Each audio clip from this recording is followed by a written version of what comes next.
커다란 창문을 열고 는 그냥 영화를 보네. 창밖의 영화. 브로크백 마운틴은 2005년 작품이고요. 감독은 이안이고 원작은 애니 프루의 동명 단편 소설이 있습니다. 1997년에 뉴요커에 실린 작품이고 이 작가는 꽤 유명한 것 같아요. 그 퓰리처상도 수상을 한 그런 작가라고 하더라고요. 그리고 각본은 레리 맥머티와 다이애나 오사나가 함께 작업을 했습니다. 음악은 구스타보 산타올라야라는 감독이 했고요. 띠리링. 띠리링. 죄송해요. 아니, 더 들어보려고 했는데. 자, 지금 말씀드린 이 두 각본과 음악은 아카데미 각본상과 음악상을 또 수상을 했어요. 그리고 이안 감독도 감독상도 수상을 했습니다. 그런데 이 해에 작품상이 뭐 받았는지 아세요? 크래쉬. 맞아요. 이게 크래쉬가 받아서 굉장히 잭 니콜슨이 패닉에 빠지는 게 생방으로 나가는 바람에 왜냐하면 다 브로크백 마운틴이 받을 줄 알았대요. 제가 기억하기로는 이게 아카데미에 올라갔을 때 논란도 되게 많이 됐던 걸로 기억을 해요. 그 몇몇 굉장히 보수적인 배우들이 반대도 많이 했었고. 퀴어 영화라서. 그치. 그쵸. 그래서 그런 점이 결국 크래쉬가 받는데 조금 일조했을 수도 있겠네요. 크래쉬가 뭐였죠? 교통사고 네. 그 약간 옴니버스식으로 나왔었던 맞아요. 그거. 네.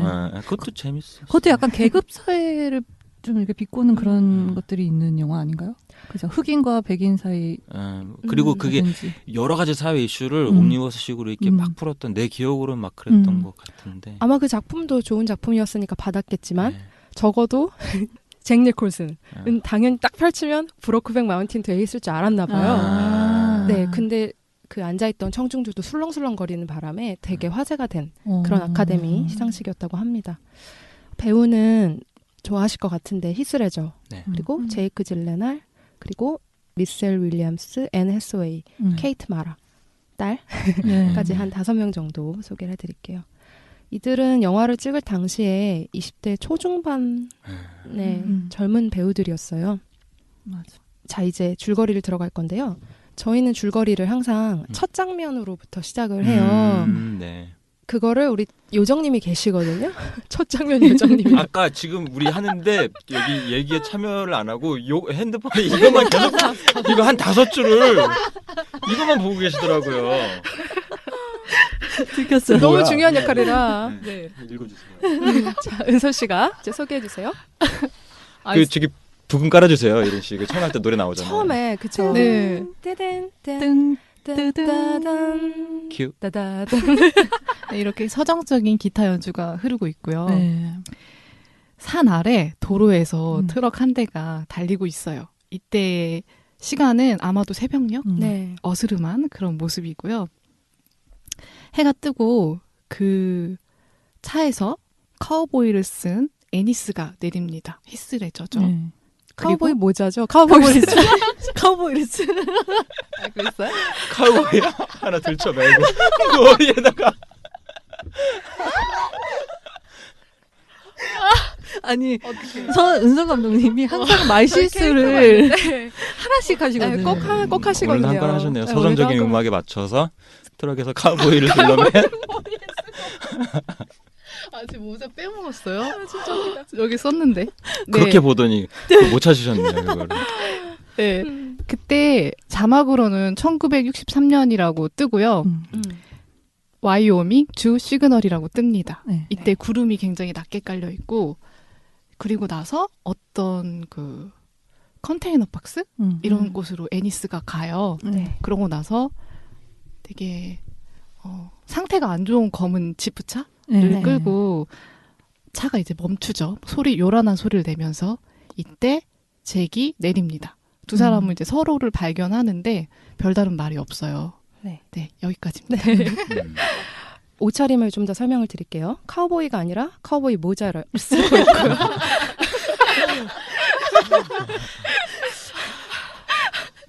그 다음에 청바지를 입고 있고, 특히 처음에 이 새벽녘에 도착한 남자. 이 남자는 자기 차가 없어요. 음. 트럭에서 내리는데 얻어 타고 온 거죠.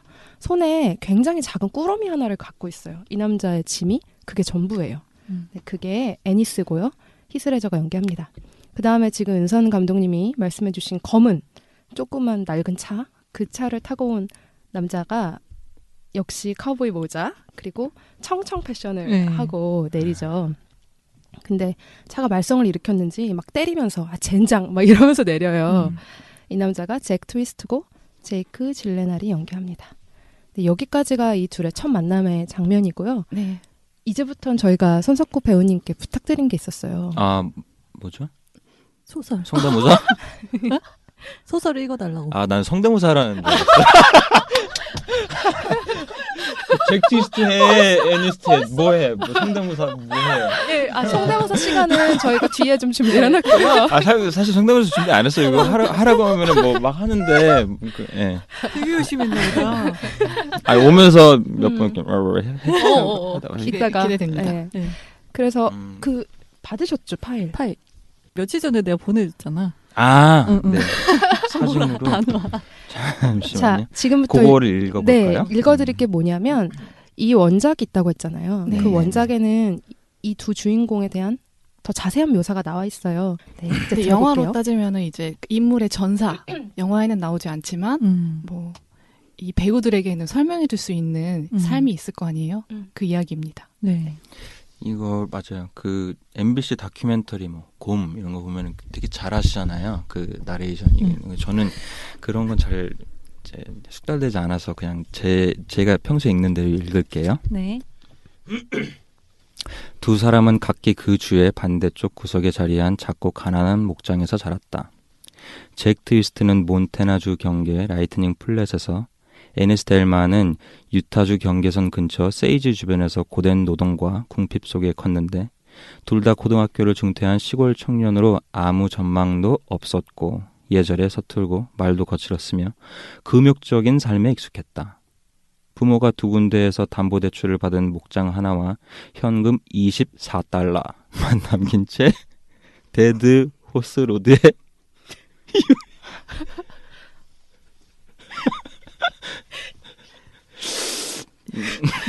어느 포인트에서 아니 요즘에 버거킹 선전이 갑자기 생각이 나지. 맞죠? 4달러요? 네, 4달러. 롯데리아. 나 이거 성대모사로 쳐주세요. 죄송해요. 부모가 두 군데에서 담보대출을 받은 목장 하나와 현금 24달러만. 이거 안 돼. 어떻게. 참고로 웃음 한번 터지면 잘 못 멈춰요. 이거. 그러니까 여기는 제가 설명해 이제 너무 애니스의 부모님을 지금 설명하는 것 같죠? 애니스의 부모가 두 군데에서 담보대출을 받으셨네요. 그 담보대출 받은 24달러로 목장 하나를 이렇게 사서 남겨줬죠. 그 유산인 것 같은데. 설명해 주시네. 여튼 그런 채 데드호스 로드에 유일한 커브길을 돌다가 사고로 죽자 애니스는 형과 누나 손에서 자라게 됐고 14살 때 고등학교에 가기 위해 특별 운전면허증을 받아 1시간 거리를 자동차로 통학했다. 낡은 픽업에는 히터도 없었고 와이퍼도 하나뿐이었으며 타이어도 형편없었다. 트랜스미션이 고장나자 고칠 돈도 없었다. 상급생이라는 단어의 말맛이 뭔가 특별하게 느껴져 2학년으로 진급하고 싶었지만 트럭이 고장나 꿈이 꺾인 채 곧장 목장일로 내몰렸다. 1963년 잭 트위스트를 만났을 때 애니스는 알마 비어스와 약혼한 사이였다. 잭과 애니스는 둘 다 작은 목장을 갖기 위해 저축하고 있다고 우겼는데 애니스의 경우 그 저축이란 담배 깡통에 넣어둔 5달러짜리 지폐 2장을 의미했다. 그해 봄 일이라면 뭐가 됐든 절실했던 두 사람은 파먼드 렌치 직업소개서에 이거는 거기 이제 나오는 부분인가 보네요. 직업소에 각자 등록했고 시그널 북부에 있는 한 목양 회사의 양치기와 야영지 감시인 고용 계약서에 함께 서명했다. 여름 방목지는 브록백산 구기름의 수목 여긴 다시 한번 해볼게요. 여름 방목 참 한 페이지 읽는데 힘드네. 여름 방목지는 브록백산 구규림의 수목 한계선 위에 있었다. 잭 트위스트는 그 산에서 여름을 난 적이 한 번 있었고 애니스는 처음이었다. 두 사람 모두 20살도 되지 않았다. 진짜 어리다. 진짜 고생하셨습니다. 읽느라고. 참 힘들었습니다. 네. 쉽지 않으시죠? 이게 정말 웃긴 부분이 아니거든요. 근데 너무 많은 웃음으로 돼서 어떻게 방송이 어떻게 나갈지 잘 모르겠네요. 저도요. 마지막 문장만 나가는 거 아니에요?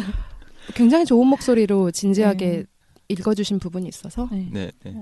다 내보내죠. 네. 자, 이렇게 읽어주신 대로 두 사람은 어리고도 굉장히 가난한 그런 서부의 두 남자예요. 이 두 사람이 하는 일은 양을 방목을 시키고 또 양을 지키는 그런 일을 해요. 양이 진짜 많죠, 여기. 한 네. 수천 마리? 될 것 같죠. 연기도 참 좋지만 그 자연 풍광이 맞아요. 너무나 아름다워요. 그들이 하는 일은 일단 한 명은 메인 캠프에서 요리를 하고요. 다른 한 사람은 그 양들이 있는 방목지에 가서 양과 함께 잠을 자는 거예요. 두 분 괜찮으세요? 네? 왜요? 평소에 저 이렇게 봐주시잖아요. 네. 오늘 예린 씨 고개를 푹 숙이고 있고 은솔 씨는 눈 마주치면은 또 터질까봐. 네. 약간 멍하니 딱 약간 저희 자리를 바꿨잖아요. 이상하지? 네, 좀 그게 어색하기도 할 뿐더러 손석구배가 제 바로 맞은편에 있으니까 눈만 마주치면 웃음이 나서 웃을까봐 네. 듣고 계신 거죠? 네. 그럼요. 네. 되게 새로운 정보들을 많이 지금 듣고 있어요. 네. 음. 양과 잠을 자야 되는 이유는 이제 자연보호 문제 때문인 것 같아요. 그래서 양 근처에서는 불을 피워서도 안 되고 야영을 하면 안 되기 때문에 양 주인이 몰래 거기다가 야영을 하라는 거죠. 그래서 일주일에 한 번씩만 또 산에서 내려와서 먹을 걸 가져가는 그런 생활이기 때문에 몇 개월간 고립된 생활을 해야 될 수밖에 없는 거죠. 그렇게 두 사람은 브록백 마운틴으로 떠납니다. 저기가 방금 설명해준 그 양을 뭐라고 해야 되죠? 방목 지키는 양들을 지키는 그 상황적 설명을 거기 이제 직업 속에서의 아저씨가 영화상에서 얘기해 주잖아요. 그 부분 때문에 사실 둘의 침묵이 깨지는 거잖아요. 그 부분을 이게- 한번 얘기를 해주실래요?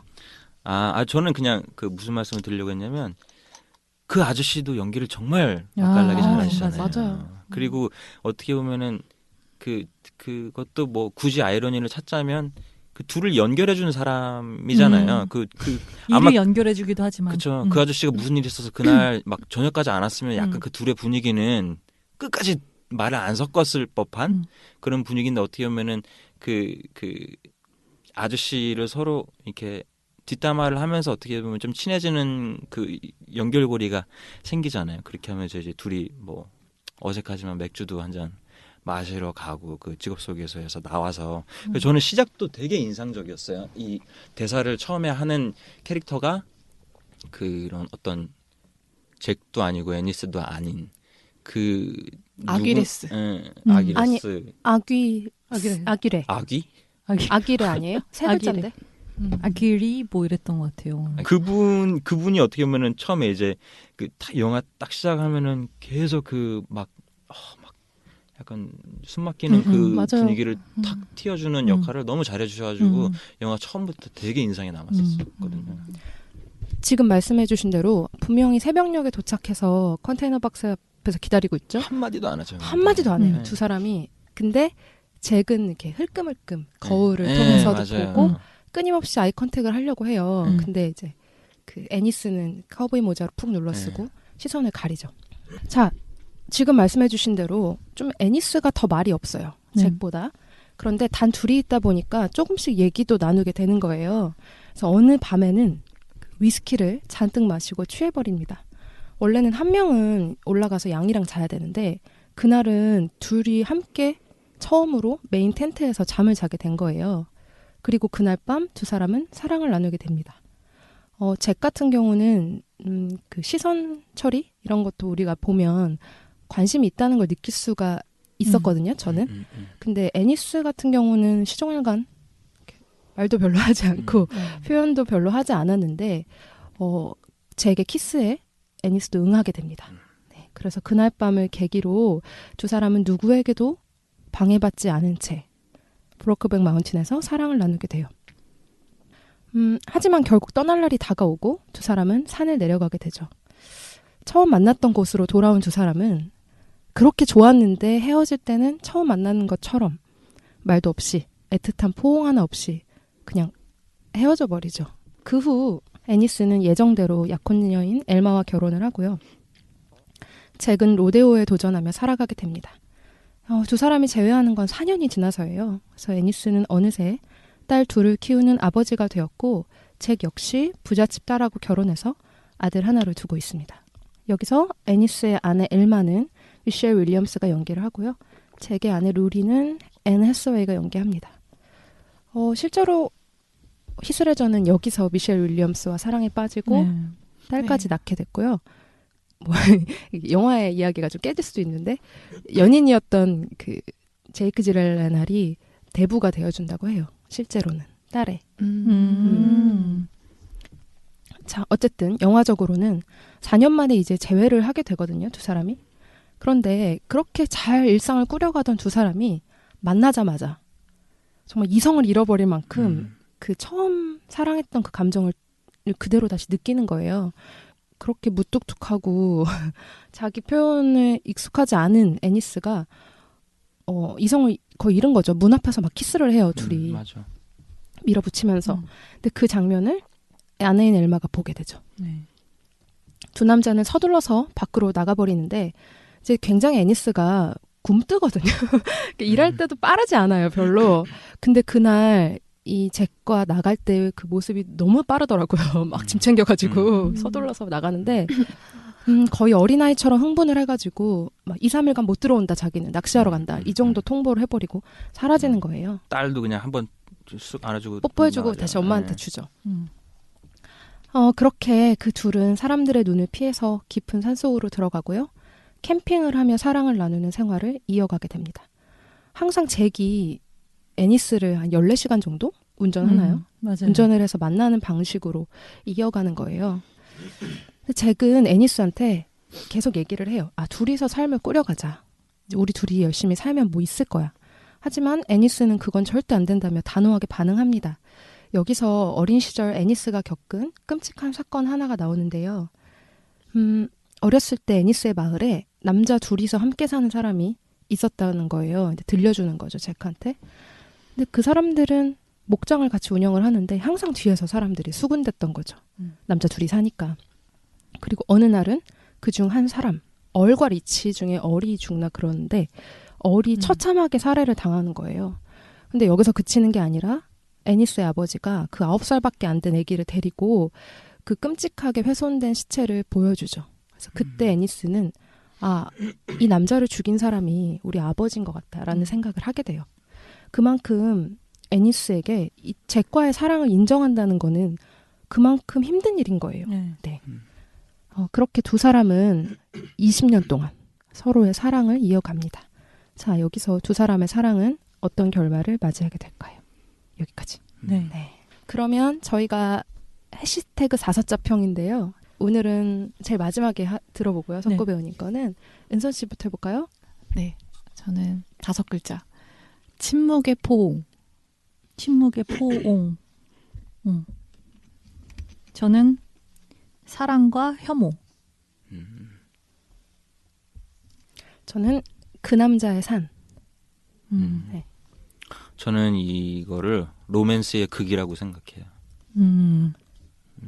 그 로맨스의 극. 네. 피크.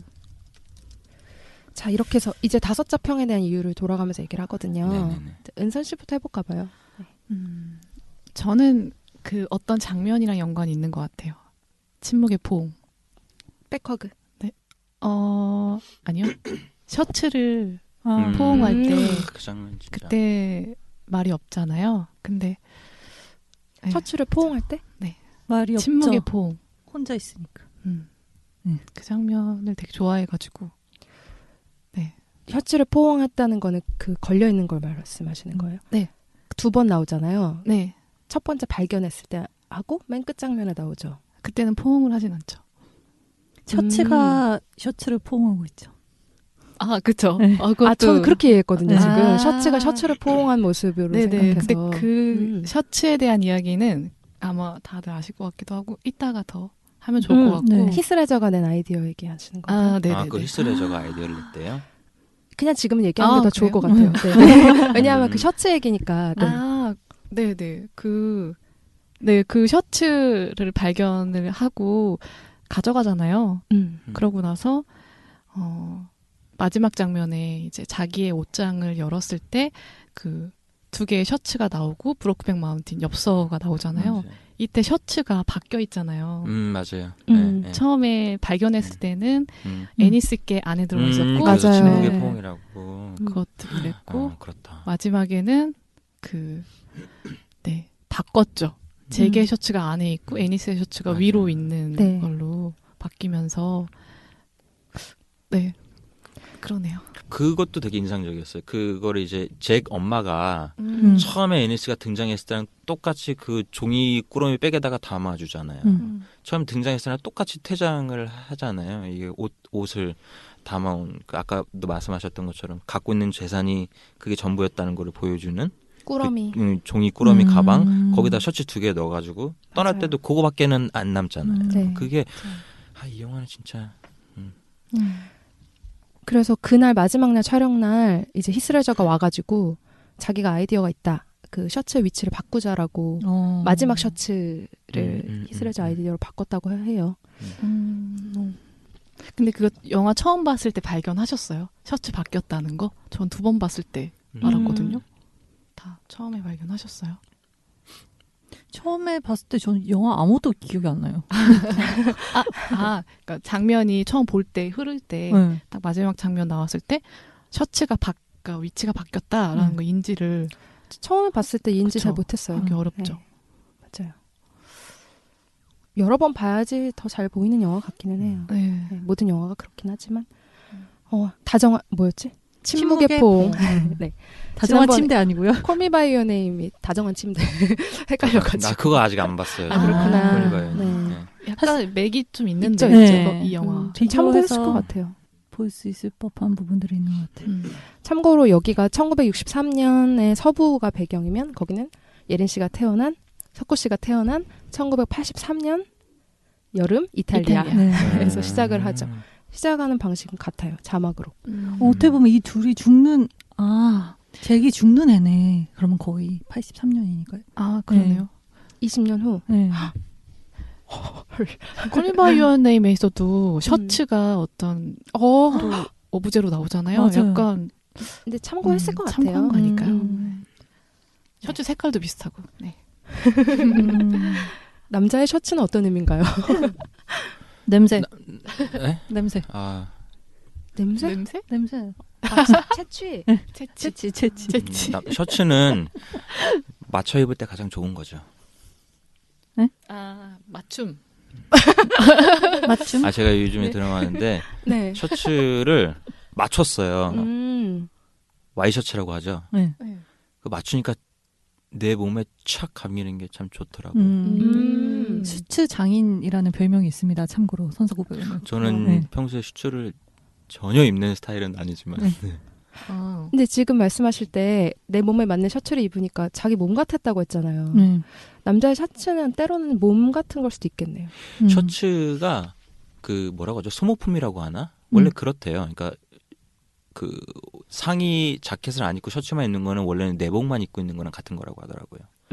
그래서 그거는 그 계속해서 입는 게 아니고 특히 흰 셔츠 같은 거는 원래 그런 의미래요. 그래서 이 깃하고 목만 딱 맞추고 나머지는 원래 굉장히 편하게 입을 수 있는 그런 옷이어야 한다고 제 스타일리스트 분이 그랬습니다. 재밌네요, 굉장히. 네. 네, 셔츠 하나 가지고도. 패션 영화 할 때 한 번 더 초대하죠. 그냥 다음 주부터 나와주세요. 바쁘세요? 제 코너 하나 만들어 주세요. 석구의 셔츠. 패션 이야기. 다음은 예린 씨. 네. 뭐였죠? 사랑과 혐오. 사랑과 했어요. 혐오. 네. 방금 은성 감독님께서 처음에 이 영화 봤을 때 그 셔츠 위치 바뀌어져 있는 거 기억하냐 하셨잖아요. 그것뿐만 아니라 진짜 아무도 기억이 안 났어요. 그러니까 이거 개봉 당시에 저는 극장 가서 봤는데 네. 되게 좋다고 해서 가서 보기는 봤는데 전혀 이해를 못했거든요. 근데 이제 다시 보니까 저는 가장 강렬하게 다가온 게 이 둘의 아름다운 사랑만큼 그 동성애를 혐오하는 시선들, 그리고 사실 그게 굉장히 극단적이고 잔인한 방법으로 죽잖아요. 그래서 그게 좀 이 영화에서 가장 강렬하게 다가온 점인 것 같고, 이 혐오의 감정이 제가 보기에는 단순히 이제 동성애자들을 향한 대중들의 시선, 그걸 벗어나서 애니스 같은 경우는 이제 동성애자인 자신을 깨닫고 자신을 혐오하는 과정까지 왔다고 보여지거든요.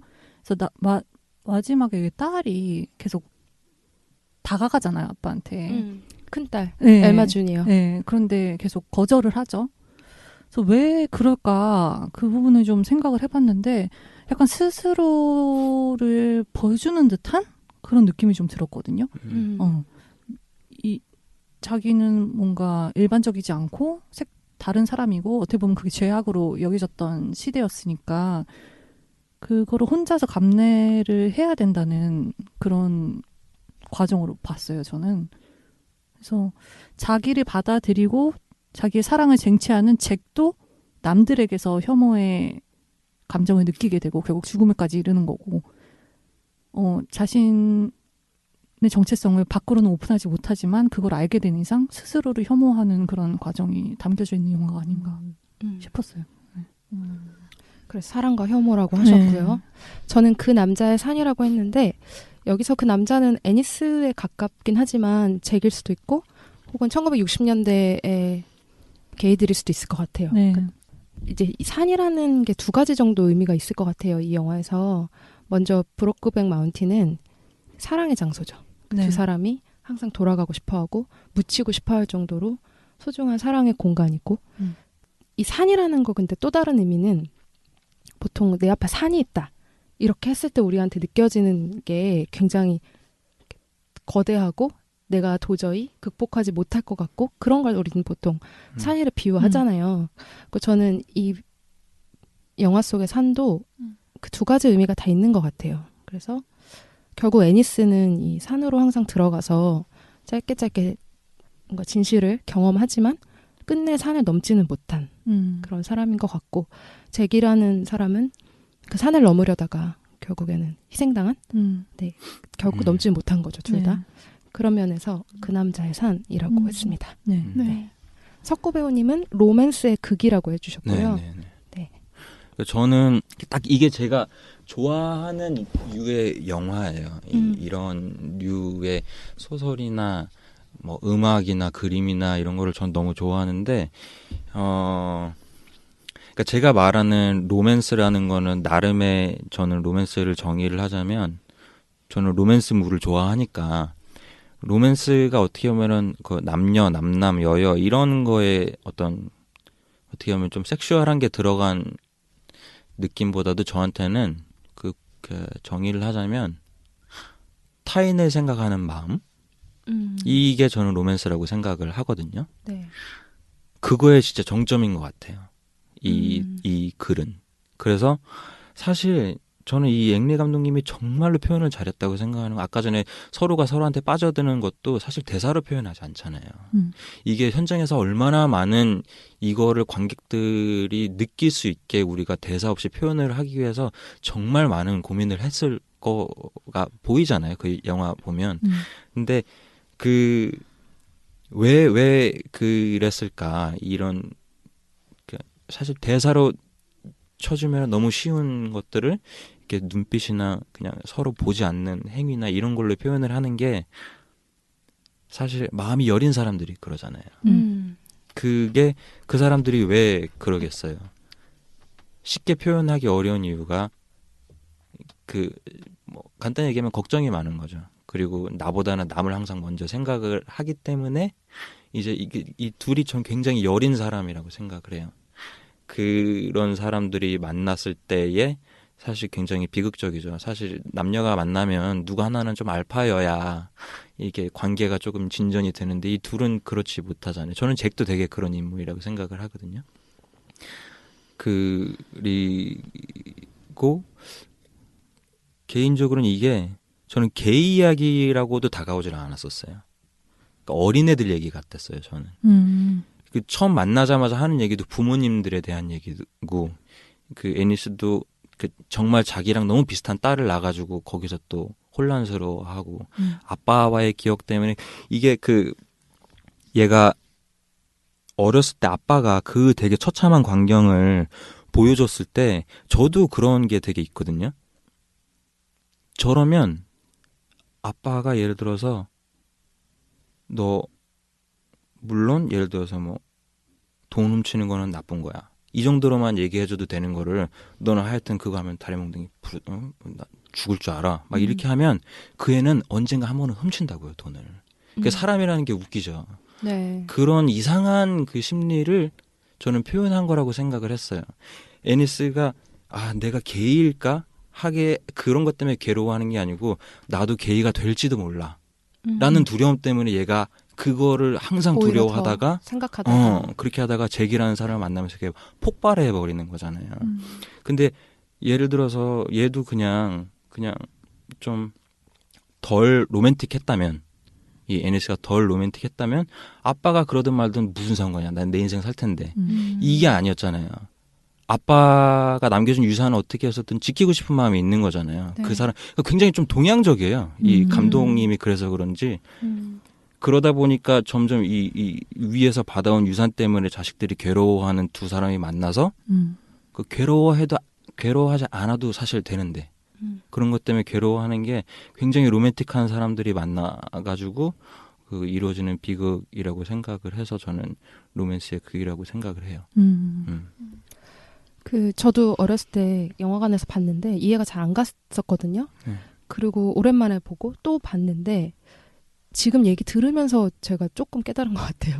저는 애니스라는 사람이 잭을 위해서라고 생각 많이 못했거든요. 그러니까 애니스가 지금 말씀 들으면 그 공포가 나한테 내가 죽을까봐도 있지만 내가 사랑하는 잭이 그렇게 죽을까봐 말로는 나 여기 지켜야 돼라고 말하지만 정말 잭을 지키기 위해서 어쩌면 그 관계를 가져가지 못했던 것 같아요. 지금 얘기를 들었을 때는. 그러니까 이게 사랑의 방식 중에 서로 지키고자 하는 두 사람이 만났을 때라고 하니까 그런 방식의 사랑을 제가 조금 어렸을 땐 더 몰랐고 지금도 잘 몰랐나 봐요. 그렇게 들으니까 더 잘 알겠어요. 저도 이거를 며칠 전에 오랜만에 보면서 옛날에는 몰랐던 거를 되게 다시 이렇게 보게 되는 것 중에 되게 큰 부분이 예전에는 섹슈얼하게 다가왔던 게 지금은 전혀 그렇게 다가오지가 않는 부분 중에 하나가 그리고 되게 상징적이었던 게 이제 몇 년 만에 만나잖아요. 그래가지고 둘이 그 키스를 하는 그 모습이 영화를 보시면 알겠지만 굉장히 격정적이다 못해 폭력적이에요. 네, 그렇죠. 맞아. 그게 그리고 그거를 위에서 부인이 보게 되잖아요. 네. 그 볼 때의 그 부인이 그 표정도 굉장히 그 거의 겁에 질려하는 수준으로 그걸 막 보는 게 이 둘은 어찌 됐든 그 남들은 이해할 수 없는 문화에서 거기에 뭐 종교에 대한 얘기도 잠깐 나오지만 네. 그런 문화에서 컸기 때문에 그리고 애니스는 또 사람도 많이 패잖아요. 영화에서 굉장히 폭력적인 사람으로 나오잖아요. 네. 저는 이게 그 둘의 키스가 아니고 둘이 자라온 그런 굉장히 거친 인생, 폭력적인데 그런 가정에서 자라고 물론 잭네 엄마 아빠 그 나중에 잭의 집이 나오지만 아무것도 없는 그 금욕 네. 실천을 막 떠받드는 그 집이 그것도 사실 굉장히 폭력적인 거잖아요. 그런 데서 살아가야 한다는 게 그리고 뭐 애니스네 아빠나 말할 것도 없었고 그런 데에서 자라온 사람들이 일반적인 사회에서 살기에는 너무 다른 거죠. 근데 둘이만 만났을 때에는 그것도 아무도 안 보는 브록백 마운틴에서 만났을 때는 그냥 괜찮은 거잖아요. 근데 그 모습을 그 일반적이라고 되게 일반적인 캐릭터로 또 나오기도 하는 그 부인이 봤을 때에는 남남의 키스가 이게 충격적인 게 아니고 그냥 마치 그 사람들이 살아온 인생은 우리랑은 너무나도 다른 거구나. 이걸 그냥 한 방에 보여줘 버리는. 그러니까 저는 어렸을 때도 그게 되게 많이 공감이 됐었던 것 같아요. 나도 계속 외국에서 살았고 그냥 뭐 눈치도 많이 봐야 되고 그리고 그 부모님과의 관계도 나는 되게 비슷했고 그러다 보니까 막 이렇게 어떤 그 게이 동성 간의 사랑이라는 영화로 다가오지가 않고 처음부터 사회에 적응하기 힘든 사람들끼리 만나가지고 되게 그 아름다운 만남이지만 너무나도 슬프다. 이게 되게 많이 그 마음을 쳤던 것 같아요. 그게 많이 이해가 됐던 것 같아요. 두 분은 어떠세요? 예린 씨랑 은선 씨는 지금 석구 배우님 얘기하는 거 그리고 뭐 과거에 봤을 때랑 지금의 감상이 달라졌다라거나. 저는 그 장면 생각나네요. 그 마지막에 두 사람이 이제 완전 헤어지기 전에 싸우는 장면 있잖아요. 그러면서 멕시코 갔던 이야기 서로 나누면서 다시 한 번 더 그러면 너 죽여버린다고 애니스가 잭한테 그러잖아요. 네. 근데 저는 그거를 nothing.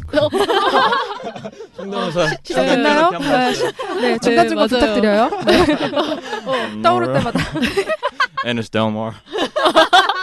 굉장히 웅얼거리죠. 거기서 엑스레저 네. 연기가 그렇죠. 네. 그때는 처음에 그냥 들었던 건 질투 감정이라고 생각을 했다가 최근에 봤을 때는 비슷해요.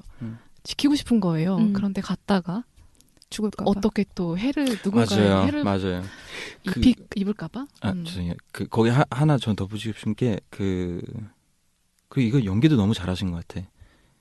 그 둘이 싸우건 뭘 하건 아까 전에도 그 말씀드렸지만 항상 나보다 얘를 생각하기 때문에 하는 말로 이 영화는 그 처음부터 끝까지 다 이 둘은 그리고 나머지 사람들은 그렇지 않은 부분이 많죠. 굉장히 선량하고 그렇죠. 착한 시민 같은 사람도 자기 얘기를 먼저 하는 반면에 이 둘은 그런 게 너무 그러니까 절절하다는 표현이 맞는 것 같아요. 그래서 너무 슬프고 이게 되게 아름다운 것 같아요. 맞아요. 이게 어떻게 하다 사랑에 빠졌을까를 좀 더 집중해서 봤는데 물론 처음부터 잭은 시선을 주죠. 그런데 그거 얘기해요. 나 위에서 자기 싫어. 거기 너무 더럽고 싫어. 짜증나 하니까 바로 그냥 애니스가 내가 갈게. 상관없어. 가잖아요. 그런 것도 참 그런 게 아니었을까. 그거 스프 콩 자기는 스프 안 먹는다고 했는데 잭이 나는 이제 콩 그만 먹고 싶다고 하니까 스프 주문하는 거. 스프 주문하고 네. 그런 것들이 다 이제는 또 하나하나 그런 요소로 감상이 되더라고요. 예린 씨는 어떠세요? 네. 동의합니다. 뭐 준비해 오신 거 있잖아요. 다 해요. 다 말씀드렸고요. 조금 색다르게 영화를 깊이 봤다고 생각을 하는데 여기서 얘기를 들으니까 또 제가 미처 캐치하지 못한 부분들이 많이 있는 것 같아요. 네. 확실히 네. 최애 영화는 달라? 네. 다르게 수가 보죠. 없어요. 따라갈 네. 수가 없어요, 네. 진짜.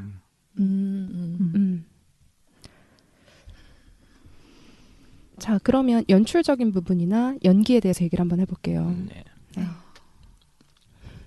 정말 연기 잘하시죠.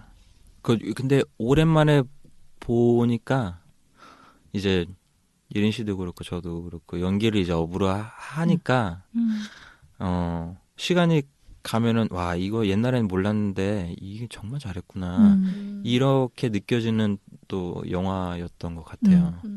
그러니까 사실 이게 활자로 된 대본을 딱 봤을 때 굉장히 어려운 대본일 거라고 생각을 하는 게, 그러니까 얘네들이 말로 표현을 잘 안 하잖아요. 네. 그러니까 여기에서는 대사 저는 그래서 이거를 되게 좋아하기도 하지만 그 기능적인 대사가 없죠. 여기는. 그러니까 물 좀 줘. 이 대신에 어떻게 그 물을 먹고 싶어 하는 걸 다른 쪽으로 표현하지 물 달라고 직접 얘기하는 그런 것들이 없으니까. 그런데 그게 그냥 보면은 다 느껴지게, 그러니까 머리로 이해되는 연기를 하는 게 아니고 딱 보면 아 진짜 느껴진다 이런 연기를 진짜 잘하시더라고요. 맞아요. 감독님이 되게 난해하게 디렉션을 준다고 들었어요. 이한 감독이. 네, 그러니까 요번엔 좀 약간 우유처럼 표현해보자. 네? 뭐 이런데요. 우유? 네. 너무 어렵다. 근데 그게 굉장히 맞았을 것 같아요. 오히려. 이거에. 왜냐면은 그런 거 있잖아요. 왜 뭐 어떤 뭐 옛날에 철학자가 그랬다고 하잖아요. 사랑한다고 얘기를 하니까 왜 나는 느끼고 있는데 굳이 말을 해서 그 산통을 깨냐. 이런 것처럼 이렇게 이렇게 막 아주 이렇게 뭐라고 해야지? 되게 세밀하고 미묘한 그 감정을 감독님이 말로 이렇게 설명하는 순간 뭔지 알아요.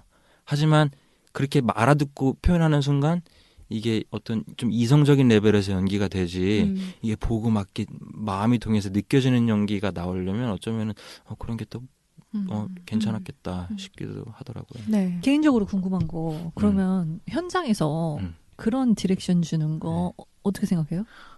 저는 이한 감독님이면은 이한 감독님이면 전라로 우유를 표현해보자. 실제로 이것도 뭐 다른 얘기지만 제가 예전에 센스에잇이라는 그 드라마 찍었잖아요. 네. 센스에잇 촬영 감독님이 존 톨 감독님이라고 엄청 그 미국에서 그 유명한 촬영 감독님이신데 뭐 예전에 제가 알기로는 브레이브하트도 막 찍고 상도 정말 많이 받으신 분이 이 센스에잇 제가 그 마지막으로 참여했던 파이널 에피소드 끝나면 바로 이한 감독님 영화로 들어가는 걸로 저는 알고 있었어요. 제가 뭐 배우로서 그런 꿈 있잖아요. 나는 뭐 어떤 감독과 꼭 해보리, 어떤 배우와. 저는 지금도 앵리 감독님 영화에 출연해보는 게 어떻게 보면은 제 배우의 이렇게 뭐 꿈 중에 하나인데 그랬어요. 그 얘기를 듣고 존도 감독님이 다음 영화는 앵리 감독님이랑 하니 나 어떻게 이거를 좀 예전에 LA 갔을 때 앵리 감독이 이메일이라도 어떻게 한번 받아보려고 되게 막 저는 사실 이렇게 막 먼저 다가가고 이런 거 잘 못하는데도 불구하고 이제 최애 영화다 보니까 막 그랬었는데 기회를 못 잡다가 이제 공항에서 짐 찾으면서 존도 감독님한테 쓱 가서 직접적으로는 안 하고 앵리 감독님한테 전해라. 나는 언젠가 당신 작품에 나도 나올 거다. 이렇게 좀 패기 있는 모습이라도 네. 보여주자. 그냥 네. 저는 앵리 감독님이면 무슨 디렉션이건 좋죠. 앙리 감독님. 앙리. 알퐁소 쿠아론 감독님. 알폰소 쿠아론 최애 감독님이시거든요. 최애 감독님이시군요. 로마로 등극했어요. 최애 감독님. 그렇군요. 네. 저기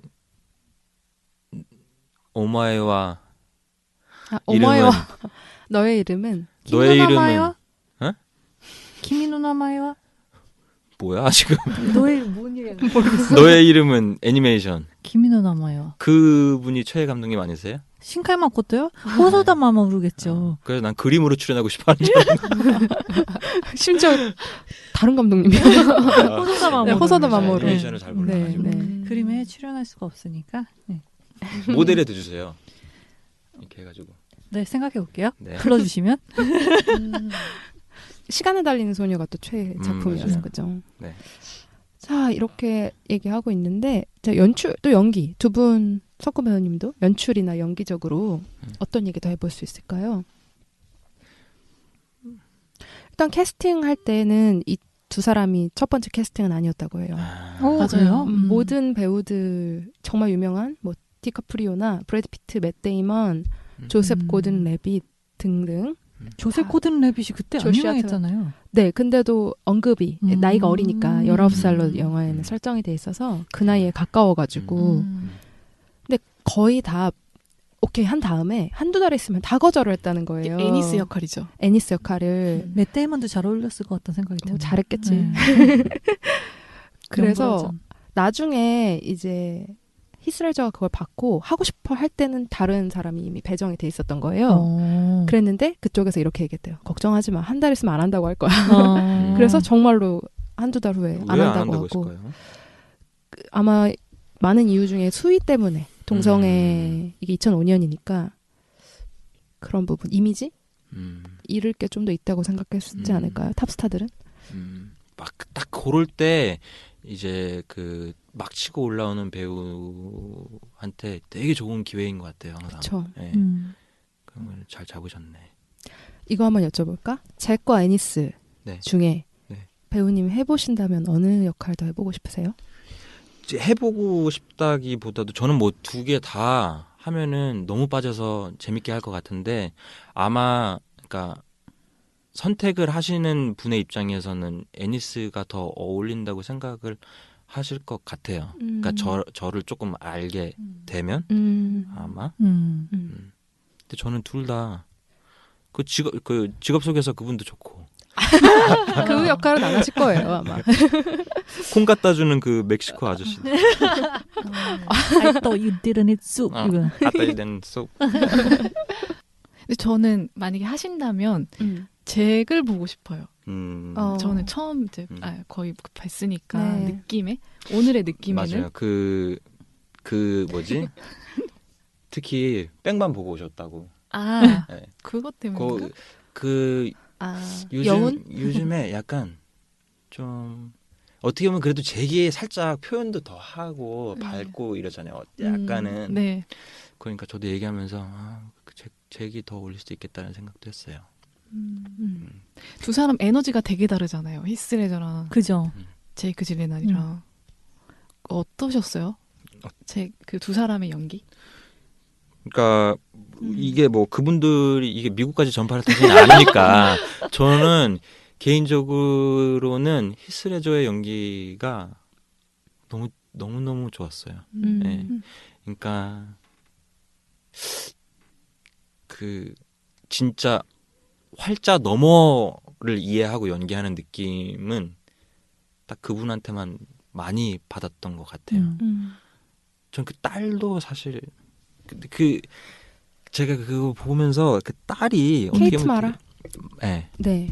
굉장히 비슷하잖아요. 20대 20살이 돼서 사랑을 찾은 것도 비슷하고 그리고 심지어는 그 마지막에 트레일러를 떠나면서 처음에 NS가 브록백 마운틴을 떠날 때 자기 옷을 놓고 떠나잖아요. 네. 그 딸도 아빠 트레일러를 떠나면서 자기 옷을 놓고 떠나요. 그런 되게 상징적인 게 굉장히 비슷하게 배치를 많이 해놓잖아요. 그러니까 그게 겹쳐져서 보였는지 그 둘이 저는 인상에 되게 남긴 해요. 영화 그 직업 속에서 아저씨도 물론 그렇고 다 그런데 하여튼 그리고 뭐 잭도 물론 너무 잘하셨고 하지만 저는 그 최애캐죠. 그 애니스가 거기서 보여주는 그 되게 그 주제는 어찌됐든 그 친구를 통해서 관통되는 부분이 많고 그래서 더 그거를 많이 이해하려고 노력을 한 흔적도 보이는 것 같고 그래요. 보니까 히스레저는 굉장히 철저하게 계획하고 연습을 많이 하는 스타일이라고 하고 제이크 질레나는 좀 즉흥 연기, 즉흥적으로 하는 걸 좋아하는 타입이라고 하더라고요.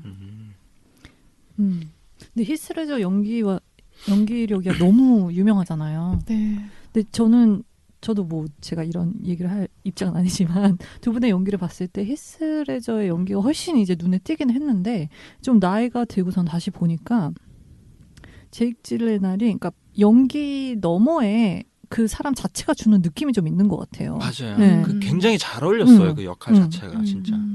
그리고 이건 뭐 인물 얘기하면서도 나올 수가 있겠는데 그러니까 자기를 되게 부인하고 있었던 애니스의 마음을 열어주고 그 사람이 자신이 누군지 스스로 이제 보게 해주는 그런 계기를 주는 캐릭터잖아요. 이런 거는 굉장한 따뜻한 굉장한 힘을 가진 사람만이 할 수 있는 일이라고 생각을 하거든요. 근데 제이크 질레날이 그런 게 있는 것 같아요. 맞아요. 네. 저는 그 제이크 질레날 그 분이 이제 그 뭐 이렇게 토크쇼 이런 데 나와서 인터뷰하는 것만 봐도 굉장히 섬세한 분인 것 같아요.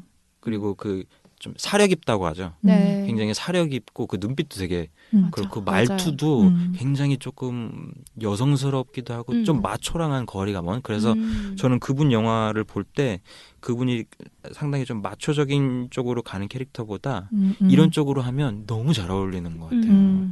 그리고 그 외모적으로도 네. 여기에서 그 그 어떻게 표현하기는 힘들지만 네. 그 캐릭터에 너무 잘 맞잖아요. 네, 네. 그 제 캐릭터 또 당시에 극중 나이가 19살이라고 하는 면에서는 솔직히 히스레저보다 잭이 더 잘 어울리는 것 같기도 하고 나이에도 실제 나이는 1살 차이고요. 아, 제이크 질레날이 1살 어려요. 80. 80. 저는 어떻게 봤냐면 히스레저는 되게 애니스에 대해서 연기를 굉장히 연구하고 잘했다라는 느낌이 들었고 제이크 질레날은 멜로를 되게 잘하고 있다 맞아요. 이런 느낌 음. 받았던 것 같아요. 영화 보면서. 맞아. 음. 배우분들 성향 같은 게 있겠지만 저는 뭐 그냥 만들어진 결과물로만 봤을 때 어떤 분들은 이제 전체적인 거를 이렇게 전체적인 그림을 보면서 연기하시는 분도 있잖아요. 그리고 그게 어떻게 보면은 제이크 질레날에 더 가깝다고 저도 생각을 한 게 이 씬은 이런 거를 표현하고 그리고 이 전체적인 영화에서 내가 갖는 내 캐릭터가 갖는 역할은 이런 거고 이런 거를 이제 잘 알고서 연기를 이렇게 거기에 딱딱 맞게 그렇게 하다 보면 이제 관객들이 봤을 때는 의도가 더 분명하게 보이고 이 영화가 표현하고자 하는 것도 더 좀 선명하게 다가오는 반면에 그 이제 히스레저 분은 정말 그 나한테 주어진 할당량만 딱 하시는 것 같은 느낌을 저는 개인적으로 받았거든요. 나한테 이런 캐릭터가 주어졌으면 물론 이 캐릭터 안에 영화가 표현하려는 게 이렇게 녹아 들어가 있으니까 이제 그거 하나만 잘 하는 것도 좋죠. 근데 그런 쪽에서 둘이 되게 많이 왠지 달랐을 것 같은 접근하는 방식도. 맞아요. 근데 얘기를 들어보니까 연기하는 방식이 이 캐릭터가 삶을 대하는 방식이랑 굉장히 유사한 것 같아요. 그 감독님은 그런 것도 아마 많이 생각하시죠. 네. 실제로 캐스팅할 때 감독님들은 그러니까 그 실제 사람에 맞아요. 대한 그런 이해도 거 성향이나 이런 거를 보고 얘는 현장에서 이렇게 연기를 하는 애인데 이런 캐릭터랑 조합도 이렇게 하면 또 어울리겠다. 이런 거를 막 전체적으로 생각하시니까. 그러니까 애니스라는 사람은 자기한테 맡겨진 일이 되게 중요한 사람이잖아요. 하루하루 목장 일을 하고 시간이 없고 아무리 열심히 일을 해도 이제 양육비도 나가고 하니까 그러니까 맡겨진 일을 되게 묵묵히 수행하는 사람이라면 잭 같은 경우는 항상 멀리 보잖아요. 우리가 함께할 미래라던가 나이가 고작 23밖에 안 됐지만 되게 용기 있게 권하잖아요. 우리 멀리 가서 같이 목장을 하자라던가 떠나자라던가.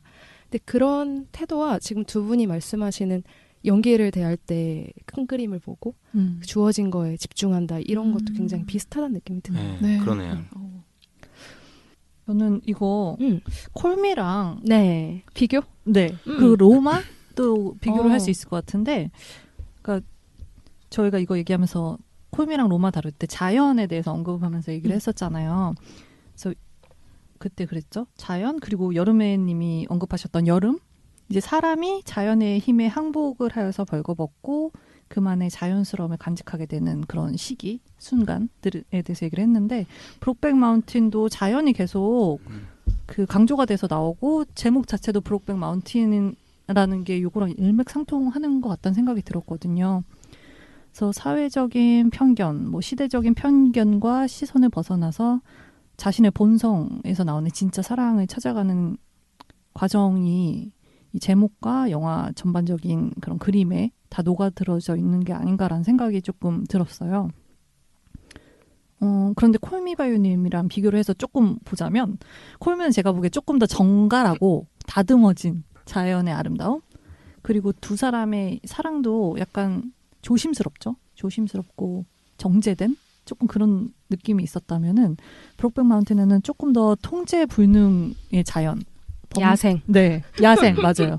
범접하기 힘든 캠핑. 곰. 여우. 술록. 그리고 거기 그거 뭐죠? 태풍. 태풍. 네. 우박. 네. 우박. 그래서 조금 아름다우면서도 굉장히 무서운 자연의 면을 보여주고 있다는 생각이 들었거든요. 좀 더 나의 것이라고 할 수 있죠. 네. 시대적 배경도 물론 20년 차이가 나니까 그 또 나라도 다르고 근데 굳이 얘기를 하자면 좀 말 그대로 복숭아 나무가 중요하잖아요. 살구나무. 그러니까 살구랑 복숭아는 우리가 통제할 수 있는 하나의 자연들이잖아요. 인간에게 과실을 주고 행복을 주는 그런 자연이 많이 나오죠. 브록백 마운틴에서는 행복을 주는 자연보다는 통제할 수 없- 양떼. 자기를 내어주지만 네. 말 그대로 내어주는 유일한 공간이지만 음. 그 안에 무서움도 간직한 그런 공간으로 설정이 되어 있는 것 같아요. 네. 네. 그 감독님 성향하고도 저는 이게 있다고 생각해요. 음. 그 와우 장룡에서도 보면 네. 그 자연이 갖고 있는 그 영향력이 되게 크잖아요. 네. 싸워도 그 사람들이 되게 지형지물을 이용해서 거기서밖에 싸울 수 없는 동작들을 막 하고 그러잖아요. 네. 뭐 저희 오래돼서 잘 기억은 안 나지만 근데 이게 확실히 그분의 저기 자연에 대한 그 감독님의 사상도 있을 거라고 생각해요. 왜냐면은 거기에서 자연을 담는 거는 대본에 안 나온 것도 많이 넣을 수 있는 좀 감독의 의지가 많이 네. 표현될 수 있는 음. 부분이 있는 거잖아요. 네. 그 영상을 담을 때 자연을 되게 많이 나오죠. 그리고 그 시인에 부합되는 주제에 맞는 인트로 샷으로 자연이 이렇게 나오는 경우가 많잖아요. 이제 순응할 수밖에 없는 네. 그 인간이 거기에 그 이제 종속돼 가지고 그리고 그 어떻게 보면 브록백 마운틴도 되게 어떻게 보면 약간 좀 셋이 사귀는 것 같잖아요. 산이랑 둘이 있고 또 산이 있고 그 네. 셋이 있어야만 행복한 시간을 가질 수 맞아요, 있으니까. 맞아요. 근데 그 자연도 마음대로 안 되잖아요. 나도 상대방도 마음대로 안 되고 그 자연도 안 되고. 그러니까 저는 확실히 그런 어떻게 보면 굉장히 동양적인 사고 같기도 한데 이제 컨트롤할 수 없고 인간도 자연의 일부고 그래서 이 아름다운 사람들이 자연에 딱 와면은 뭔가 완성되는 느낌이고 근데 거기서 내가 할 수 있는 거는 아무것도 없고 이런 거를 보여주는 게 그 감독님의 또 그런 것도 있을 것 같아요. 네, 그러네요. 뭐 라이프 오브 파이도 보면 네, 그 맞아요. 바다 위에서 펼쳐지는 것도 맞아요. 비슷하죠. 어떻게 네. 보면.